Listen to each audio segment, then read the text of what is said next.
할렐루야. 우리 주님의 놀라운 평화가 여러분의 가정과 심령과 일터 위에 넘치시기를 축복드립니다. 앞뒤 좌우에 있는 분들에게 축복의 인사를 좀 해주십시오. 다시 만나니 더 반갑습니다. 이렇게 한번 부탁합니다. 1987년도에 미국 베이스볼 리그 월드 시리즈 챔피언 결정전이죠. 이 월드 시리즈는 미네소타 트윈즈와 세인트루이스 카디널스의 대결로 압축되었습니다. 전문가들과 대부분의 팬들은 미네소타의 열세를 점쳤는데요. 미네소타는 승률을 50%를 간신히 넘긴 그저 좀 평범한 팀이었고 세인트루이스보다 확실히 승률에서는 뒤졌었습니다. 게다가 특출난 스타 플레이어도 없어서 그해 올스타전에 미네소타 팀에서 참여한 선수라고는 중견수로 뛰었던 커비 버켓 한 명이 유일했었습니다. 이런 열세라는 예측에도 불구하고 막상 시리즈가 시작되자 7차전까지 가는 접전 끝에 마침내 미네소타가 극적인 역전 우승을 거두었죠. 말할 필요도 없이 모든 선수들은 열광의 도가니에 빠졌는데요. 그 얼마 후에 유격수였던 그레그 게인이라는 선수의 그 인터뷰 내용 중 아주 재밌는 부분이 공개되었습니다. 우승 직후에 선수 대기실에서 분위기가 어땠느냐 하는 기자의 질문에 그레그 게인은 모두가 예측하듯이 선수들마다 앉아 있는 이가 아무도 없고 다 일어나서 소리를 지르고 펄쩍펄쩍 뛰고 서로 샴페인을 머리에 쏟아부으면서 승리를 축하했는데 그레그 게인의 기억에 가장 인상적으로 남았던 것은 바로 이 시리즈의 영웅으로 떠올랐던 그 커비 버켓이었다고 합니다. 모든 선수들이 일어나서 열광적으로 환호하고 있는 중에 커비 버켓은 혼자 조용히 선수 대기실 한쪽에 앉아서 그 동료들의 환호를 물끄러미 바라보고 있더라는 것이죠. 이상하게 여긴 그레그 게인이 곁으로 조용히 다가가서 물어봤답니다. 무슨 이유로 무슨 일이 있느냐고. 그러자 그 커비 버켓이 참 잊을 수 없는 이야기를 했다고 하지요. 그가 말하기를 만약 이것이 인생의 전부라면 인생은 참 공허한 것이로군. 만약 이것이 인생의 전부라면 인생은 참 공허한 것이로군. 이 커비 버켓도 다른 모든 선수들처럼 그 챔피언 반지를 끼기 위해 사력을 다해 싸우지 않았겠습니까? 그래서 마침내 챔피언이 되었는데 그토록 바라던 월드 시리즈 챔피언 반지를 끼었는데 그러고 보니 자신이 기대했던 것만큼 거기에는 참된 만족이 없더라는 것이지요. 아마 무엇인가를 간절히 소원해 본 이들이라면 이 커비 버켓이 하는 이야기가 무슨 뜻인지 이해하는 데 어려움이 없으리라 생각합니다. 여러분도 그런 말씀을 한 번쯤 혼자 넋두리처럼 되뇌어 보신 적은 없으셨는지요? 결혼이 이것이 전부라면, 승진이 이것이 전부라면, 성공이 이것이 전부라면, 그렇게 새집, 좋은 성공적인 비즈니스, 새 차 갖고 싶었던 그것을 갖고 보니 이것이 전부라면 인생은 참으로 허무한 것이로군. 이 쾌락과 허영이라는 화장을 지우고 난 인생의 민낯을 본 사람들이라면 누구나 그 인생의 허무함이라는 현실에 직면하지 않을 수 없다는 생각이 듭니다.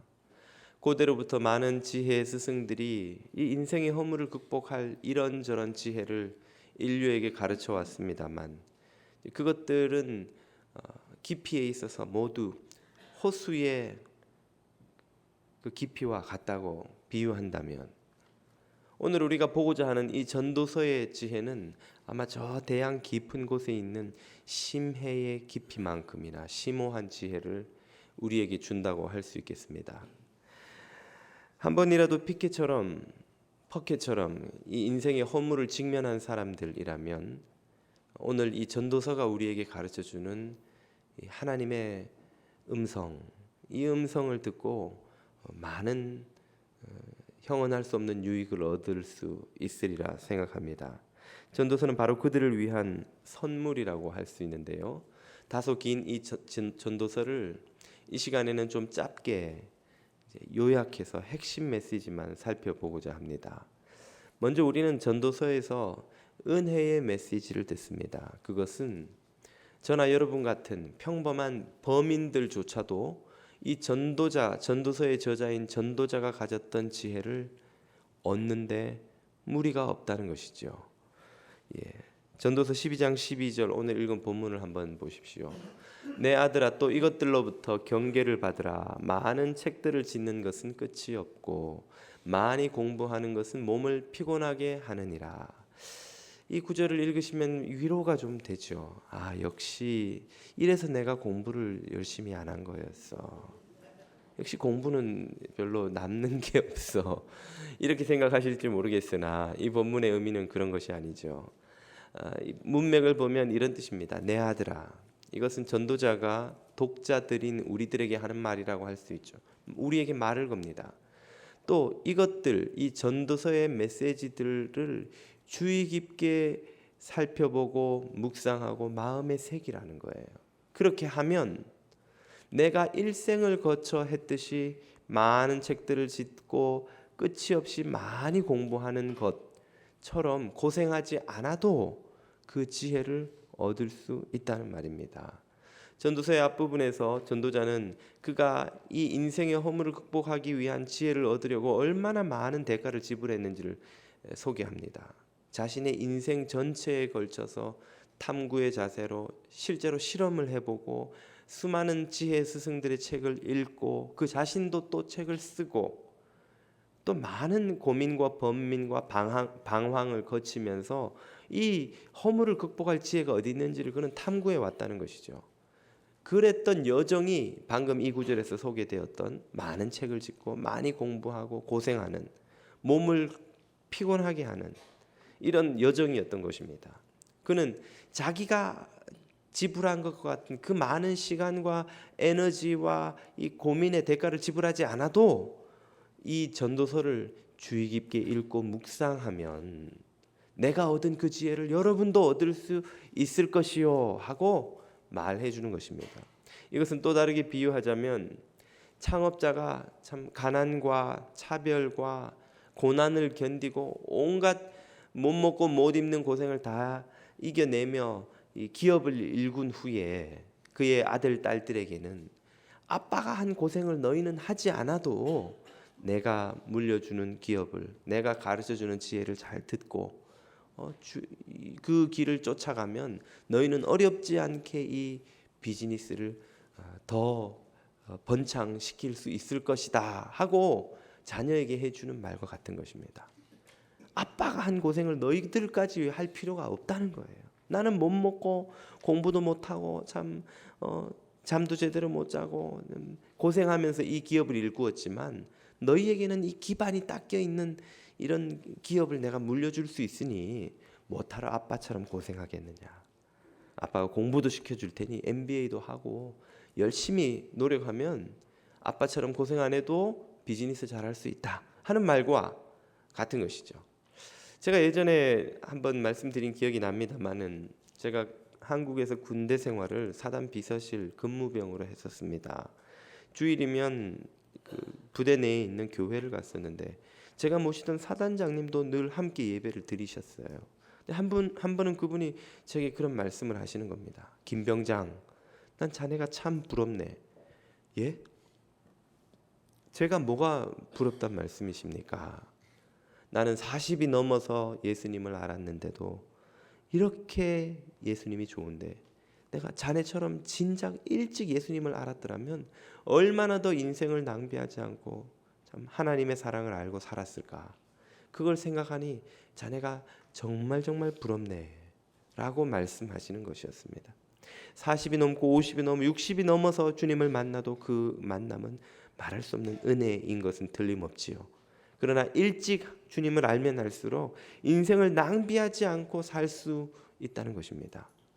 우리가 60이 넘어서도 골프의 스윙의 정석을 배울 수 있고 10살 때 그 골프의 스윙의 정석을 배울 수도 있습니다. 어떻게 해도 골프를 즐기는 데는 무리가 없지만 60에 배운 골프 스윙의 정석은 우리에게 내기 점심을 따게 해줍니다만 10살 때 배운 골프 스윙의 정석은 우리를 타이거 우즈로 만들어주는 거예요. 이게 점심이냐 타이거 우즈느냐가 갈라지는 것입니다. 우리의 인생에서 이 전도서의 지혜를 배우는 것은 언제라도 늦은 것이 아닙니다만 그것을 배워 이 허물을 극복하고 참 지혜와 복의 삶을 살 수 있는 기회가 있다면 바로 지금 이 순간이 아니고 언제냐는 것입니다. 오늘 우리는 전도서를 통해서 이 지혜를 배움으로써 모든 인생의 허물을 극복하고 복된 인생을 사실 수 있기를 축복드립니다. 이 전도서는 요약하자면 인생의 의미를 찾는 여행의 종착역이라고 할 수 있습니다. 그러면 그 여행은 어디에서 시작합니까? 그것은 인간이 한계 상황에 직면하는 자리에서 시작되는 것입니다. 더 직접적으로 말씀드리면 죽음이라는 한계 상황에 직면하면 누구나 그 벼랑을 향해 다가가기 원치 않지만 결국은 떠밀려 가다가 마침내 영원한 허무라는 절망으로 추락할 수밖에 없는 그 죽음이라는 벼랑 끝에 서게 되면 사람은 이 인생의 여정에 진지하게 임하지 않을 수 없게 된다는 것이죠.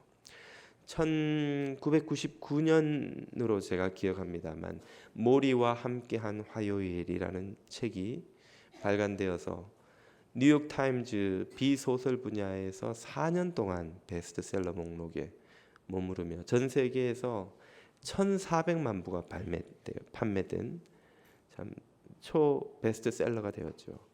그런 책이 있습니다. 여러분도 아마 읽어보신 분들이 많이 계시리라 생각합니다만 내용은 간단합니다. 루 게릭 병에 걸려서 시한부 판정을 받은, 그래서 몸이 매일매일 조금씩 더 돌처럼 굳어가는 것을 경험하게 된 모리 슈와츠 교수가 매주 화요일마다 그의 옛 제자였던 미치라는 언론인을 만나서 그가 깨닫게 된 인생의 지혜를 하나씩 풀어놓는 것이 그 책의 내용입니다. 삶에 대해, 죽음에 대해, 가족에 대해, 일에 대해, 사랑과 용서에 대해, 미움에 대해 여러 가지 주제를 풀어놓는데 그에게 그런 지혜의 그 정수를 안겨준 경험은 다름 아닌 그 자신이 걸린 그 루게릭 병이라는 것이죠. 일생도록 그가 많은 학생들을 가르치며 참 지혜를 많이 얻어온 것은 틀림이 없습니다만 그 모든 것이 이 죽음이라는 한계 상황에 직면하자 너무나 명료하게 눈앞에 참 그려지게 된 것입니다. 예전엔 희미했던 것들이 너무나 명료하고 분명하게 확실하게 눈앞에 드러나게 되는 것이죠.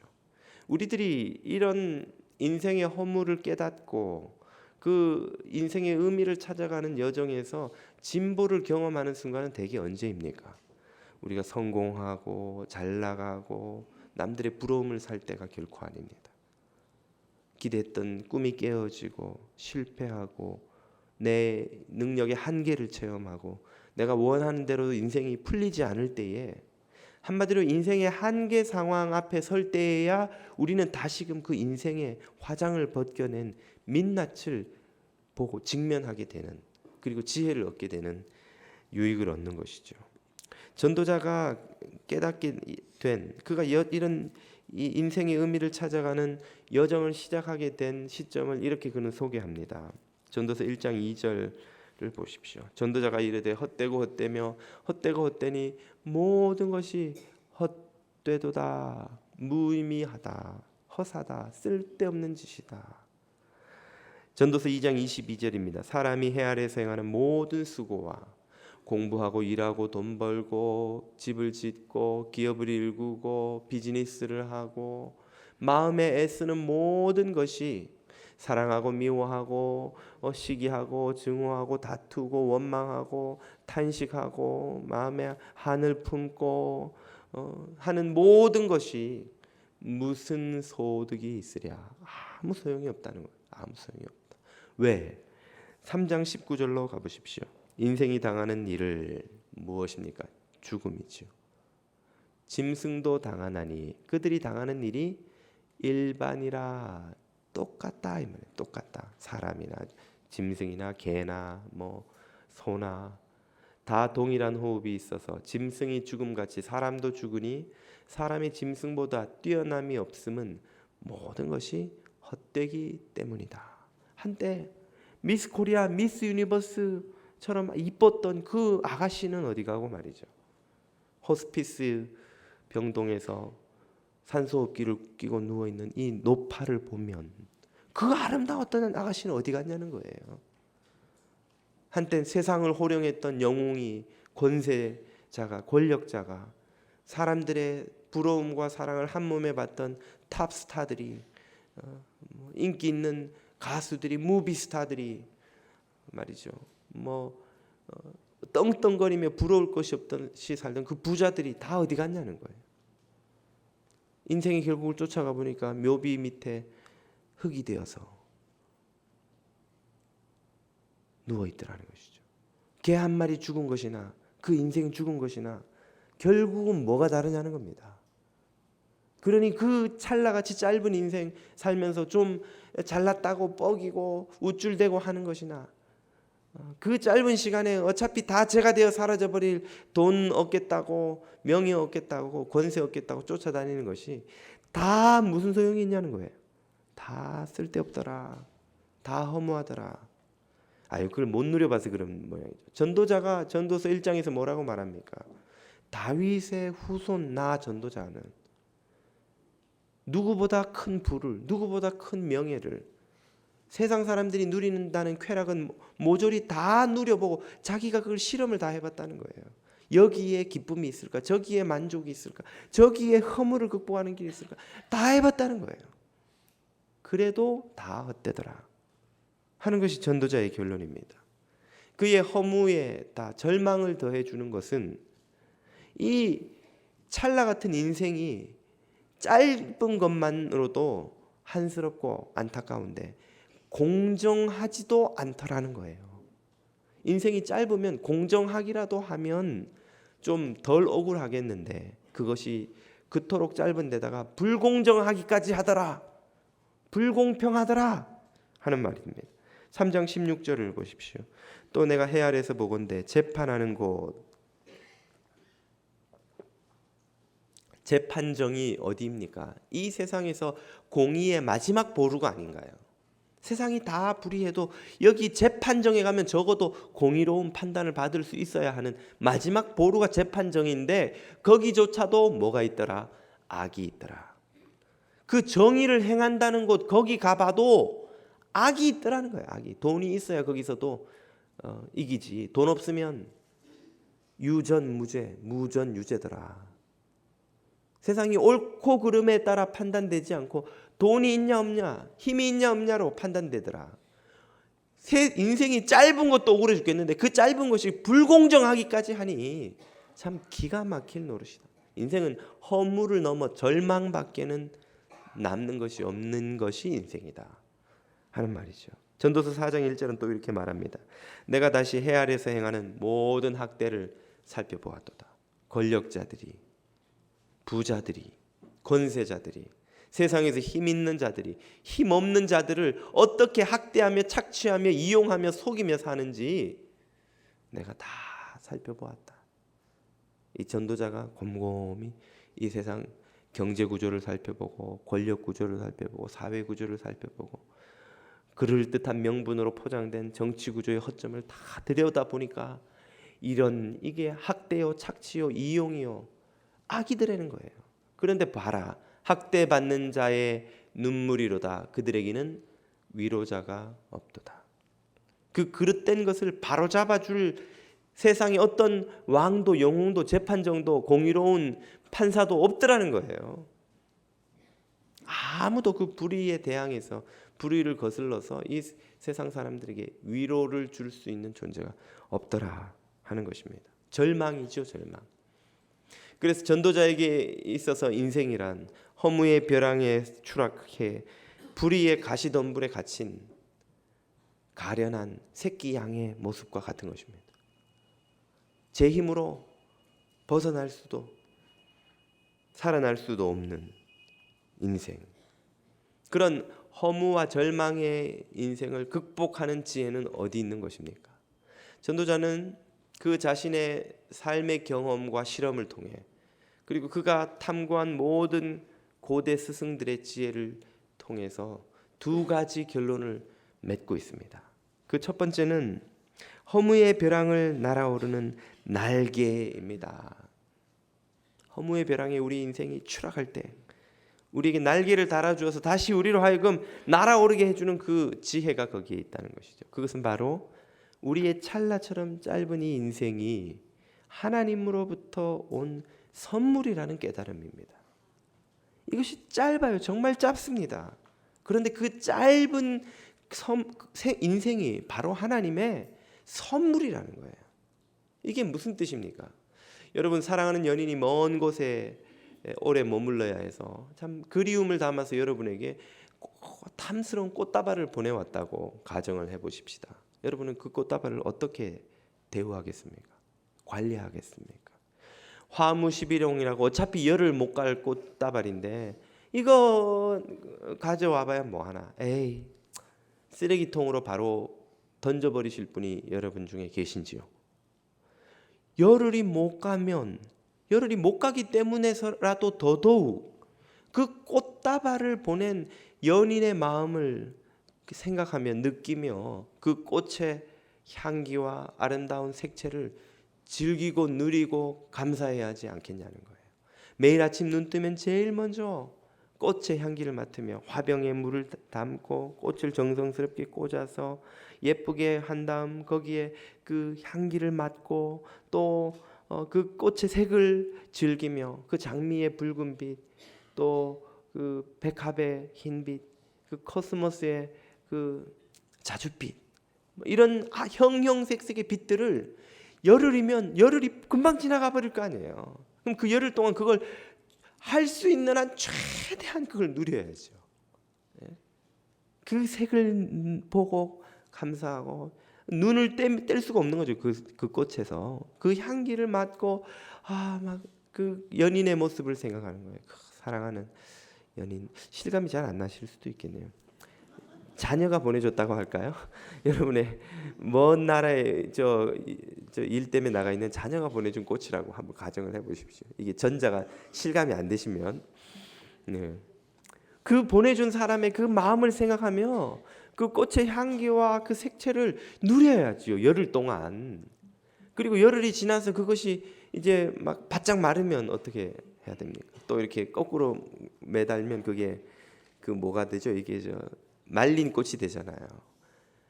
그렇게 해서라도 그걸 누리고 즐기고 기억하고 그럼으로써 그걸 보내준 연인과의 혹은 사랑하는 자녀와의 사랑하는 사람과의 그 그리운 마음을 더욱더 가슴에 키워가게 되겠죠. 우리 인생이 이것과 같다는 것입니다. 인생은 짧고 화살처럼 순식간에 지나가는 것임에 틀림없지만 그럼에도 불구하고 그것은 하나님이 사랑으로 우리에게 주신 놀라운 선물이라는 거예요. 그 선물의 매 순간순간을 우리는 즐겨야 마땅하다는 것입니다. 누려야 마땅하다는 거예요. 그래서 전도서 11장 9절은 이렇게 말합니다. 청년들이여, 여기서 청년들이란 20대 초반의 젊은이들이여 라는 뜻이 아니라 11장 9절입니다. 아직 삶을 누릴 수 있는 여러분들이요, 이런 뜻입니다. 이게 20대 초반만이다 이러면 우리들이 대부분 좀 섭섭하죠. 예, 섭섭합니다. 청년들이여, 너의 어린 때를 즐거워하며 내 청년의 날들을 마음에 기뻐하며 마음에 원하는 길들과 내 눈에 보는 대로 행하라. 이게 무슨 뜻입니까? 너가 즐거워하며 누릴 수 있는 것들을 누리라는 거예요. 즐기라는 거예요. 그걸 억누르고 그걸 막 제어하고 그러면 안 된다고 막 금욕적으로 살지 말라는 것이죠. 계속해서 전도서 7장 9절을 보십시오. 너는 가서 기쁨으로 내 음식물을 먹고 즐거운 마음으로 내 포도주를 마실지어다. 이는 하나님이 내가 하는 일들을 벌써 기쁘게 받으셨음이니라 아니라. 이게 무슨 뜻입니까? 네가 하는 일들을 하나님이 기쁘게 받으신다. 우리가 선물로 주신 인생을 즐기는 것을, 누리는 것을 하나님도 즐거워하신다는 거예요. 여러분의 자녀들이 갖고 싶어하는 장난감이 있어서 그걸 엄마가 아빠가 사줬어요. 그러면 아이가 어떻게 하는 것을 볼 때 여러분이 기쁘십니까? 그걸 아이가 딱 엄마 아빠가 사준 걸 포장지를 딱 뜯어보더니 이 장난감은 가격과 견고성을 보아하니 한 달 정도 놀면 부서지겠다. 한 달 만에 부서질 장난감에 정주면 안 되지. 자, 너는 저기 가 있어라. 그리고 딱 이렇게 선반 위에 올려놓고 아이가 무슨 할아버지처럼 다 인생의 허물을 묵상하고 있으면 부모의 심정이 어떻겠어요? 부모가 원하는 것은 아이가 그 장난감을 갖고 즐겁게 노는 거죠. 즐거워하며 기뻐하며 좋아하는 거예요. 여러분 자녀가 대학을 졸업해서 큰맘 먹고 차를 한 대 사줬어요.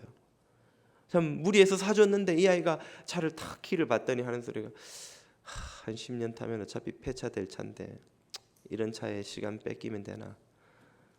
타지 말자. 그리고는 차고 문 잠궈놓고 탁 하늘 바라보면서 인생 무상이로다 이러고 있으면 여러분이 얼마나 답답하시겠습니까? 부모가 그 차를 사줄 때 기대하는 것은 무엇인가요? 이 아이가 이 차를 보고 좋아하고 아빠에게 엄마에게 고마워하고 이 차를 나 몰고 나가봐도 돼요? 그리고 차를 몰고 나가서 아주 신나게 과속하면 안 되겠지만 잘 드라이브하고 친구하고 같이 차 타고 다니면서 즐거운 시간도 가지고 데이트도 하고 그런 걸 부모님이 원치 않겠냐는 거예요. 그런 자녀의 모습을 볼 때 부모의 마음이 어떻게 됩니까? 기쁜 거예요. 보람이 생기는 거예요. 내가 무리해서 차 뽑아준 게 참 잘했다. 즐거운 거죠, 마음에. 하나님이 선물로 우리에게 인생을 주실 때 기대하신 건 바로 그런 것입니다. 저와 여러분에게 주신 가정, 일터, 교회, 삶의 모든 관계들, 남편과 아내, 부모와 자녀, 형제, 친구, 동료, 교우, 이 모든 관계 속에 하나님은 복을 담아서 우리에게 주셨어요. 그 관계 가운데에서 관계 속에 있는 복을 누리고 즐기는 것이 그 선물을 받은 자녀들의 마땅한 삶의 자세라는 것입니다. 그 인생이 비록 짧고 유한한 것이라 할지라도 예수님은 성경에서 우리에게 참으로 이 인생을 즐기는 모습을 보여주셨습니다. 그분이 무슨 집이 있었습니까? 무슨 돈이 있었습니까? 여우도 새도 쉴 곳이 있지만 나는 머리 둘 곳도 없다고 하신, 요즘으로 치자면 가지신 것만 따지면 홈리스와 별로 다를 게 없는 분이셨으나 그분은 바리새인들에게 어떤 비판을 받는 삶을 사셨어요. 먹기를 탐하고 마시기를 즐거워하는 자로다. 다시 말해 예수님은 잔치, 파티가 열리는 곳이면 어디든지 부르면 절대 사양을 안 하시는 거예요. 가나의 혼인잔치 오라면 가세요. 가셔서 먹고 즐기시고 술 떨어지니까 물을 술로 바꿔주시고 말이죠. 바리새인 시몬의 집에서 잔치 안 되니까 오래니까 그냥 가시는 거예요. 세리장 삭개오의 집에서 잔치를 벌리고 초청하니까 오라니까 가시는 거예요. 예수님의 비유 중에 가장 많이 등장하는 소재 하나가 잔치입니다. 잔치. 아버지가 아들을 잃었다가 되찾고는 잔치를 벌이는 거예요. 천국은 무엇과 같으냐면 큰 왕이 자기 아들을 위해 벌이는 혼인잔치와 같은 거예요. 또 천국은 뭐가 같으냐면 열 처녀들이 신랑 오기를 기다리며 기다리는 그 잔치와 같은 거예요. 왜 잔치의 비유를 그렇게 많이 쓰시냐? 당신이 그 비유를 가르치는 장소가 바로 잔치집이었기 때문에 그런 거예요. 잔치집에 참여한 제자들과 군중들에게 천국에 대해서 가르치면서 천국이 뭐냐면 바로 지금 여러분들이 앉아 있는 너희들이 보고 있는 이 잔치와 같은 거야. 주님은 삶을 즐기는 모범을 우리에게 보여주셨습니다. 우리는 우리 삶의 모든 관계를 즐거워하며 기뻐하는 것이 마땅한 것이죠. 우리에게 주신 남편, 우리에게 주신 아내, 우리에게 주신 자녀, 우리에게 주신 부모님, 그것이 남들보다 더 멋지고 훌륭하고 많은 돈이 많은 부모님이라야 우리가 감사하고 즐기고 누릴 수 있는 것이 아니라는 것을 예수님은 우리에게 보여주신 것입니다. 이 남편이 남보다 돈을 많이 벌어와야, 이 아내가 남들보다 이쁘고 요리를 더 잘하고 더 뭘 재주가 있어야 즐길 수 있는 게 아니라는 것을, 우리 삶의 모든 것이 하나님이 주신 선물이라는 것을 깨닫게 되면 우리는 이 짧은 인생이 주는 허물을 극복하는 지혜를 먼저 얻게 되는 것입니다. 여러분의 가정도 일터도 여러분의 모든 관계도 다 하나님의 선물임을 깨닫고 그것을 이 순간부터라도 그것을 누리실 수 있기를 축복드립니다. 이것이 허물을 극복하는 첫 번째 지혜라면, 불의가 주는 절망을 극복하는 또 다른 지혜가 있습니다. 불의의 가시골짜기를 헤치고 가는 막대기, 그것은 바로 영원한 공의의 심판자이신 하나님을 바라보는 것입니다. 이런 예를 한번 들어보겠습니다. 어떤 스토어의 주인이 1년 동안 출장을 나갔다가 1년 후에 오는 거예요. 그런데 거기서 일하는 일꾼이 한 달만 일하고 떠날 일꾼이 있다면 그가 이런 유혹을 받지 않겠습니까? 어차피 이 가게의 매출 내가 한 달만 관리하고 한 달 후에 난 가고 주인은 1년이나 돼야 올 텐데 이 매출을 내가 슬쩍 좀 해도 누가 뭐라고 할 수 있겠냐는 거예요. 누가 감시하겠냐는, 이런 유혹을 받을 수 있지 않겠냐는 것입니다. 그런데 반대로 가게에 모든 앵글을 다 비추는 CCTV가 있어요. 그리고 매일매일 주인이 와서 매출 점검을 아주 깨끗하게 정확하게 하고 조금이라도 열심히 성실하게 일한 직원들에게는 풍성한 보너스를 주고, 반대로 불성실하거나 혹은 잘못된 행동을 하는 직원들에게는 그에 맞는 페널티를 주는 그런 아주 철저한 주인이 있는 가게에서 일을 한다고 생각을 해보십시오. 그런 가게 직원이 매출을 몰래 빼돌리거나 혹은 주인의 눈을 속이거나 하는 일을 할 생각을 할 수 있겠습니까? 오히려 그는 조금이라도 더 열심히 해서 주인에게 더 많은 보너스를 받아가고자 아주 성실하게 일하게 되지 않겠냐는 것이죠. 바로 이것이 인생의 마지막에 모든 사람들이 서게 될 그 심판의 자리에 공의의 하나님이 계신다는 사실을 깨닫게 된 인생이 살아가는 방식입니다. 전도자는 이렇게 말하죠. 전도서 11장 9절에서 그러나, 여기서 그러나라는 말은 무엇입니까? 이 문맥은 바로 앞에서 아까 우리가 살펴보았던 것처럼 청년아 젊은이여 하나님이 주신 그 삶을 즐기고 누리고 원 없이 엔조이해라 라고 권면한 바로 그 뒤 문맥입니다. 그 모든 인생을 즐겨라. 그러나 기억해라. 하나님이 이 모든 일로 말미암아 너를 심판하실 줄 알라. 이것은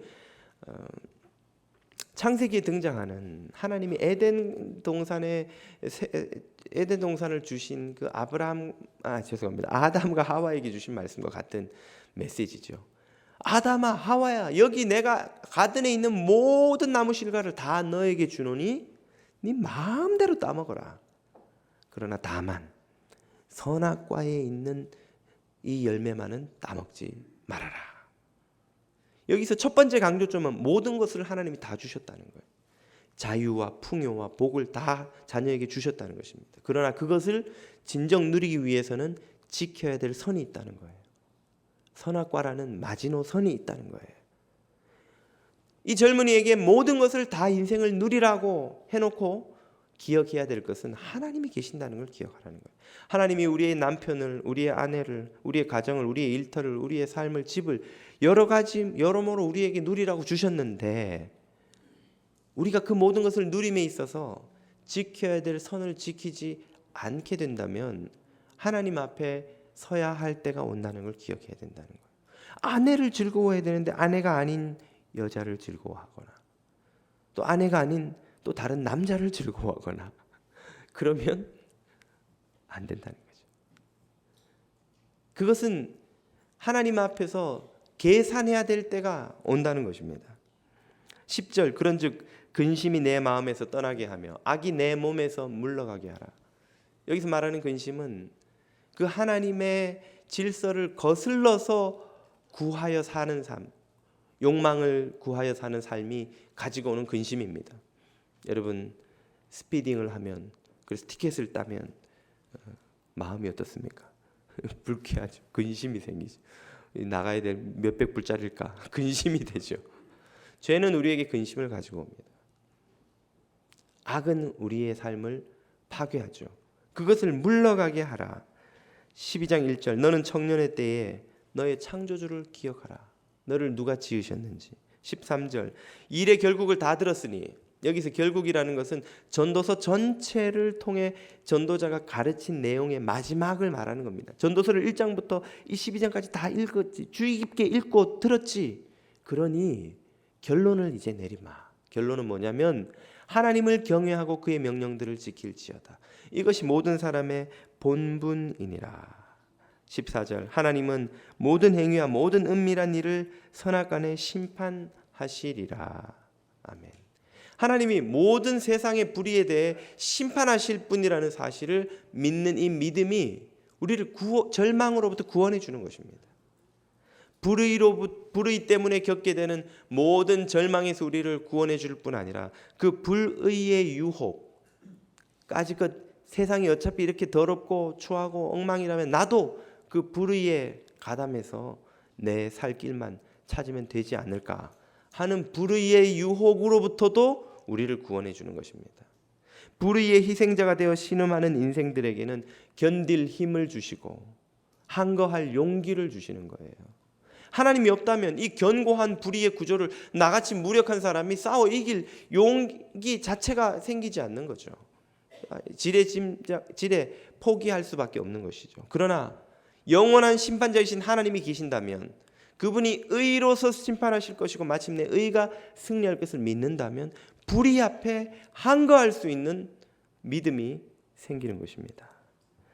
또한 불의로 갚고자 하는 유혹으로부터 우리를 건져주십니다. 불의에 희생당하고 나면 불의 때문에 마음에 한이 생기면 우리 스스로가 심판자가 되어 그 문제를 바로잡고자 하지요. 그때 대개 우리가 하는 것은 공정한 심판이 아니라 복수입니다. 복수. 우리는 공정하지가 못해요. 우리는 애초부터 의롭지 않기 때문에 나에게 해를 끼친 사람을 공정하게 판단할 수 없습니다. 어떻게 해요? 복수를 하죠. 복수를. 이빨 하나 빼면 나는 하나가 아니라 남은 이빨을 몽창 다 빼야 속이 시원한 거예요.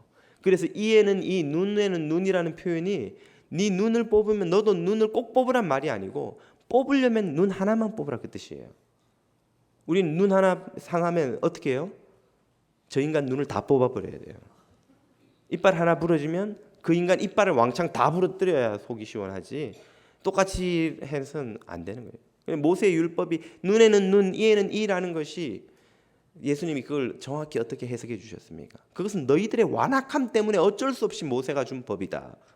완악함이 뭔데요? 이빨 하나 금가면 그 사람 이빨을 왕창 다 뽑아야 되는 거예요. 이게 인간의 본성이에요.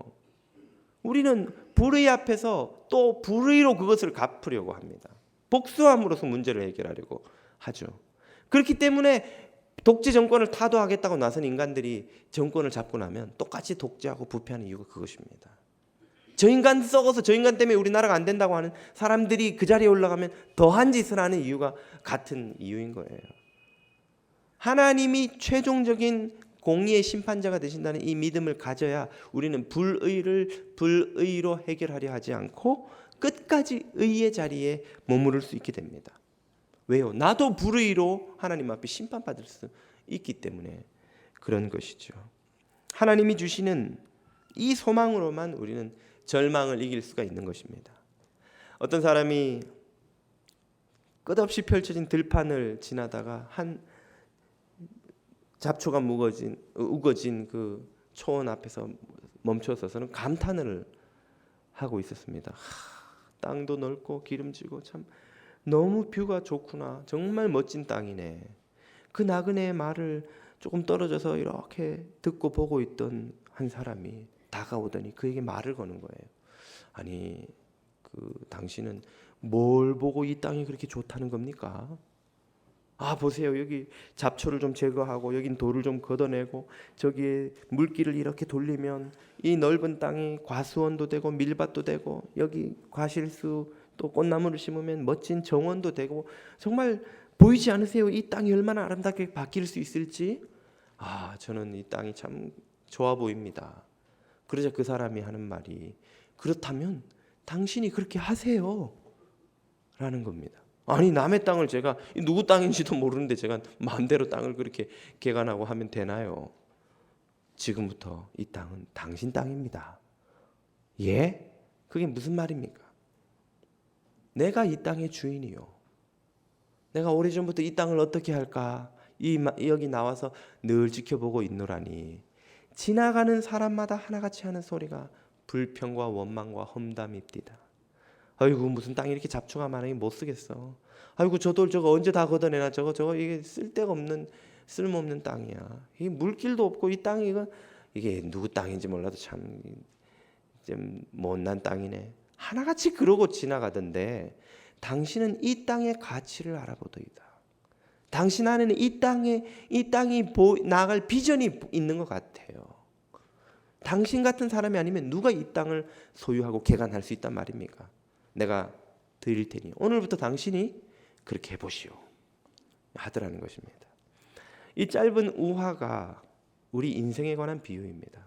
하나님은 인생의 가치를 알아보는 사람에게, 그 아름다움을 발견한 사람에게 인생을 선물로 주시는 분입니다. 내가 밟고 있는 이 땅이 얼마나 아름다운 땅인지를 알면, 그 가치를 알면 그 땅에서 솟아나온 이 숨겨진 보화를 우리는 찾아 누릴 수가 있습니다. 왜 이렇게 내 인생에는 잡초가 많아? 돌은 왜 이렇게 많아?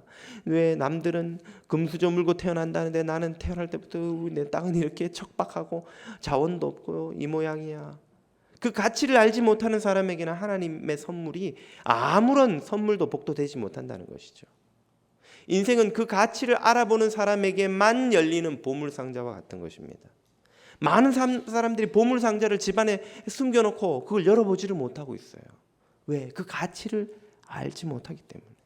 여러분, 여러분의 아내가 여러분의 보물상자예요. 여러분의 왼수인 줄 알았던 그 남편이 보물상자인 줄 믿습니다. 여기 역시 아멘이 힘드시군요. 예상은 했으나 그 왼수 같은 남편이 보물상자인 줄 믿으시기 바랍니다. 여러분의 자녀가 보물상자예요. 여러분에게 속썩이는 동료가 보물상자예요. 여러분에게 상처 준 그 교우가 보물상자입니다. 그 가치를 알아보는 사람들에게 그 상자는 스스로 열립니다. 그리고 그 안에 있는 놀라운 보화를 맛보게 되는 것이죠. 여러분의 보물상자는 지금 굳게 잠겨 있습니까? 혹은 활짝 열려 있습니까? 여러분, 그 보물상자, 여러분의 보물상자가 모두 활짝 열릴 수 있게 되기를 축복드립니다. 기도드리겠습니다. 사랑과 은혜의 주님, 오늘 전도서를 통해 주시는 주님의 음성을 듣고 우리 인생의 보물상자를 활짝 열어 그것을 누리며 세상에 그 복을 전하는 우리들이 되게 하여 주시옵소서. 예수님 이름으로 기도드립니다. 아멘.